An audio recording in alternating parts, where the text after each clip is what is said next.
So you wake up, you're 45, you got a couple kids, you've been married since you were 23, which is the story of so much. Now people get married at 35 or 30, Yeah. which I know a higher age of marriage is correlated to more successful marital outcomes, which makes sense. I mean, we do hopefully learn a lot as we age.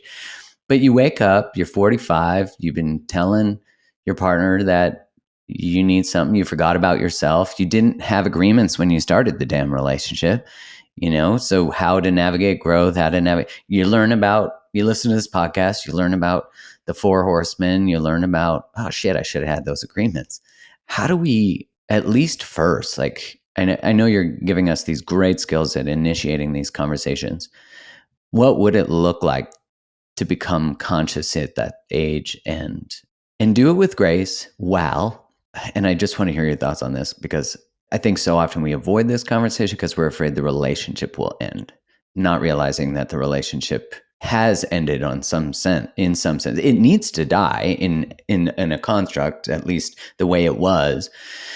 And so we won't bring it forward. So I'm curious. Yeah. What are your thoughts on that ramble? Yeah, well, it's challenging. I work with a lot of people that are in their late 40s and up. I've even had people come to see me in their 70s for that reason. And it's often that the person who was least invested is suddenly the one making the therapy appointment and saying, I want things to change. I love you. I wasn't a great co-parent when our kids were teenagers. I haven't been a good lover to you, like whatever it is.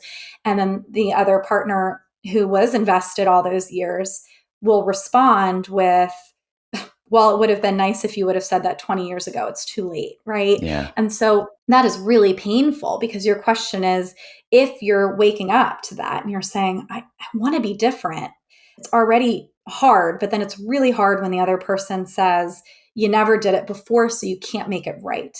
Like I don't And trust you, I guess. I don't trust you. And I mean, that's hard for anybody to hear that, right? Like if you have a kid and they're like, I made a mistake, and you're like, well, you can never make it right now, it's going to really shut them down.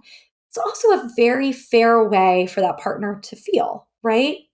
There's been like a betrayal. When we get into a relationship with somebody, unfortunately, like you said, we don't talk about this out loud, but there is an assumption that they're going to care for our feelings and that they're going to care for our security and our safety.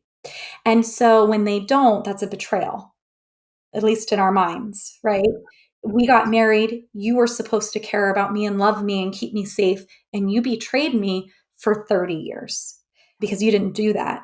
And so if you're awakening within yourself to, wow, I haven't been available, I haven't been connected, I want to be, more connected to my spouse or my kids or whoever it is. One thing that you're going to have to reckon with is that people have been hurt. And that is the piece that people avoid. I don't want to talk about it because I know they've been hurt. But if I say it, they're going to say they're hurt. And then they're finally going to say that they're done with me. And I don't want to hear it. They are done with me. My kid hasn't come to Thanksgiving in 6 years, and my wife doesn't talk to me anymore. So they're done with me.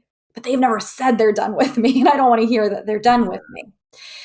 And so individual therapy can be really helpful to learning, how am I going to receive painful feedback out loud?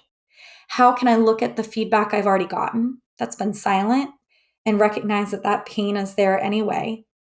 And what am I willing to do in atonement phase with these people who I wasn't there for? Not because I'm a bad person.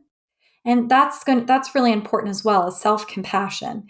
How can I be compassionate to myself and say, I wasn't there, but I didn't have the skills, or I wasn't emotionally healthy enough at that time, or I was raising a young family and it was very stressful to me. And while I should have done differently, I never had anybody help me to do that, or whatever it was. Have compassion. Let yourself know what makes sense about it. But if you're trying to reconnect, you're going to have to be prepared for, I'm sorry, I did let you down. I wasn't able to connect with you in the way that we needed, or I was distracted, or I didn't have boundaries. And then as you do that, the beautiful part is, once you get past that, like Mark talked about earlier, once you get past the defenses, you get to go to the next stage of things, which is where you get to attune with the other person. So you never get to attune with someone if you can't move past your avoidance and defenses. You can't, you won't ever attune with them.